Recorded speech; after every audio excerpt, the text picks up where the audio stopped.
gente o que é que a gente tem que se alimentar para não prejudicar o danado do coração, se a gente pode fazer exercício, o que a gente tem que fazer para ajudar a cuidar do nosso coração. Vamos ver a reportagem da nossa série com Nader Khalil.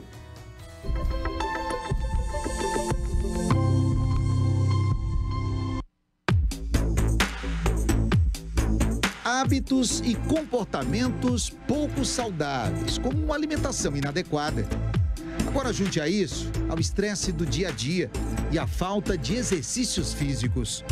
Incremente com o consumo excessivo de álcool. Sem contar o tabagismo. Pronto, essa é a receita perfeita para o desenvolvimento de doenças cardiovasculares. Nós temos uma relação direta com uma diminuição da aptidão cardiorrespiratória, então da função cardiopulmonar. E isso tem uma piora, quando existe essa piora, nós também diminuímos a nossa expectativa de vida. Uma junção de obesidade geral, IMC, ou obesidade central, circunferência da cintura, mais risco para diabetes e, além disso, o colesterol elevado. Então, todos esses fatores juntos, quando a gente soma 3 fatores de risco, nós temos uma junção de fatores que nós chamamos de síndrome metabólica, que, consequentemente, diminui muito a expectativa de vida, trazendo um risco cardiometabólico. Ele já pode ter um infarto. De acordo com o Ministério da Saúde, em 2022, o infarto agudo do miocárdio foi a maior causa de morte no país. Anualmente, são cerca de 300 a 400 mil casos. Desses, 30% levam a óbito.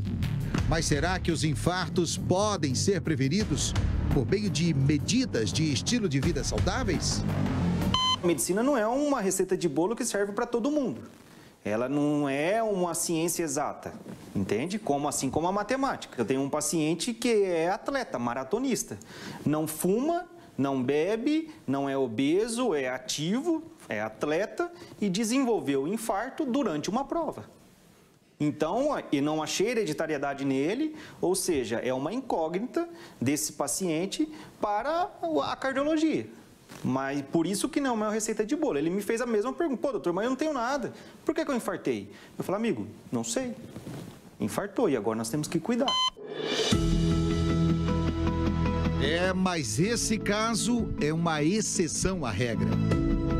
Por isso, os especialistas são unânimes. Ter uma alimentação saudável com uma dieta equilibrada, rica em frutas, legumes e grãos, aliados a exercícios físicos regulares, são passo a passo para viver em paz com o próprio coração. Frutas, verduras, isso tudo tem muitas vitaminas, sais minerais, as carnes magras, né? O exercício, agora entrando também o exercício, é uma coisa que ajuda muito o coração, mas voltando para os carboidratos, você pode comer um pouco do arroz e feijão, ainda se o arroz for integral, você pode às vezes comer uma batata doce, uma mandioca, que são tipos de carboidratos do bem. O que você não pode, que o pessoal faz, é às vezes assim, no prato, ele quase não bota uma proteína, ele quase não coloca uma verdura e legume, é só aquela coisa, é a lasanha, o arroz, a batata, o macarrão, quer dizer, só carboidrato. Você pode comer uma porção de carboidrato do bem em toda a refeição, eu até acho legal, porque você vai se manter com energia para o dia, não vai fazer aqueles escapes todos e vai se manter bem. E o carboidrato é importante para dar energia. O problema é que o pessoal come muito, só o carboidrato.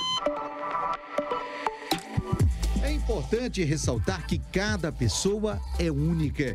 E o acompanhamento médico regular é essencial para aliviar o risco individual e fornecer orientações personalizadas de prevenção de infartos e outras doenças cardíacas. Por isso, fazer exames de rotina para monitorar a saúde cardiovascular é fundamental. Nós preconizamos uma primeira avaliação aos 25 anos de idade se você for uma pessoa totalmente saudável. Se você tiver algum histórico mais forte, pessoal ou familiar, até antes. Existe a possibilidade de você fazer exames e estar tudo bem, não ter nada e você infartar? Sempre existe, tá? Mas nós conseguimos medir qual é o risco de você ter um infarto, uma oclusão da circulação, baseado nesses fatores, na sua idade e no seu histórico familiar. Eu consigo fazer uma medida do seu nível de risco. A medicina preventiva é o que a gente tem que defender. Ela é a mais eficiente e a mais barata, porque a gente estimula o paciente a prevenir a doença e não correr depois atrás da doença, atrás das complicações, por exemplo, do infarto ou do AVC. E a prova de que hoje não existe mais um limite para o acompanhamento médico sobre os cuidados com o coração é um estudo feito com jovens na cidade de Maringá, antes, durante e depois da pandemia. O levantamento mostrou que a maior parte dos adolescentes que participaram do projeto, eles tiveram um aumento no colesterol ruim para o coração, o chamado LDL. Já o colesterol bom, que é conhecido como HDL, esse reduziu drasticamente a níveis preocupantes.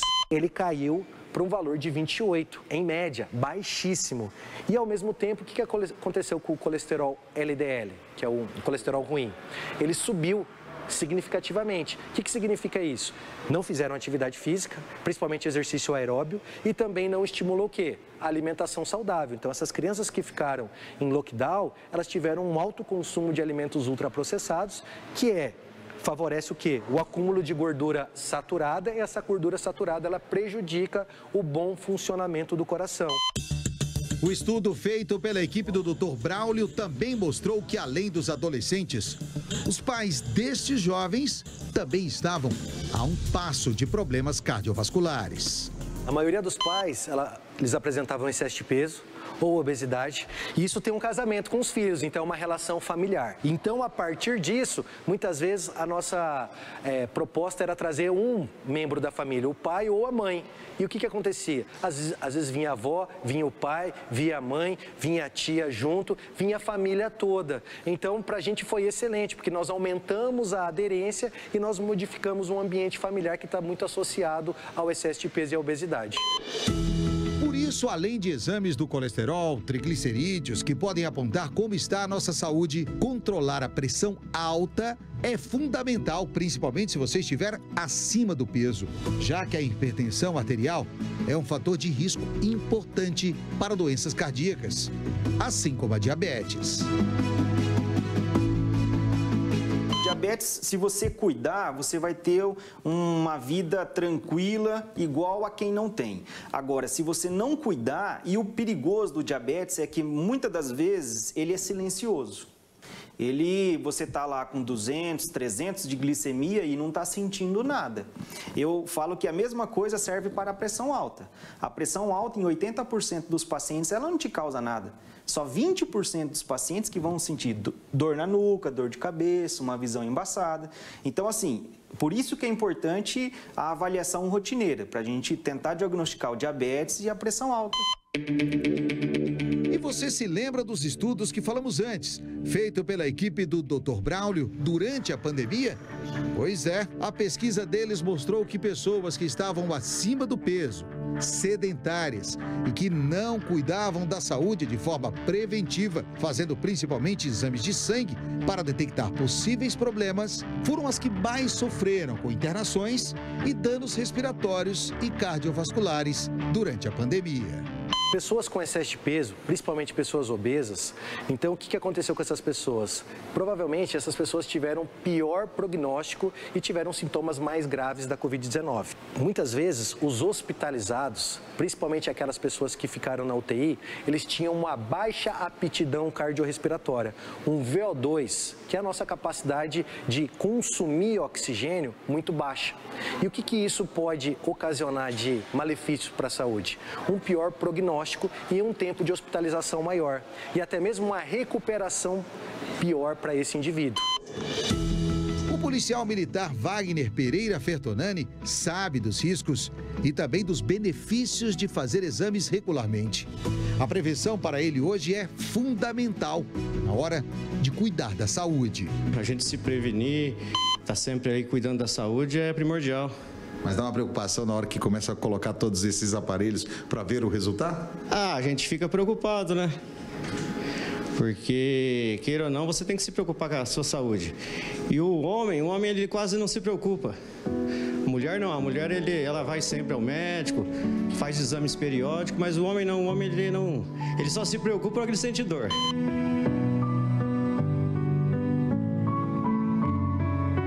Mas a máquina perfeita que comanda todo o nosso corpo e bate sem folga, sem descanso, às vezes entra em descompasso, como se quisesse avisar: estou com problemas.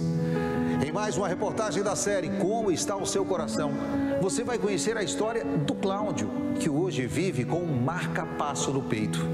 Do Felipe, que na busca pelo corpo perfeito, quase perdeu a vida. E foi salvo graças a Bárbara, que também salvou o pai dela quando ele estava com problema cardiovascular, mas que perdeu o marido vítima de um infarto quando jogava futebol com amigos.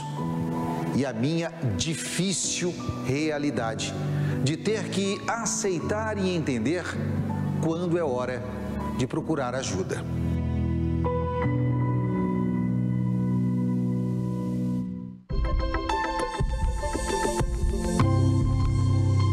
Como está o seu coração? Você viu aí mais uma reportagem da série feita por Nader Khalil e hoje bateu um pouquinho daquela realidade pra gente, que nós temos que cuidar com a alimentação, nós temos que fazer exercícios, nós temos que cuidar da nossa saúde para a gente não ter problema nem do diabetes, nem problema do coração, cuidar do colesterol.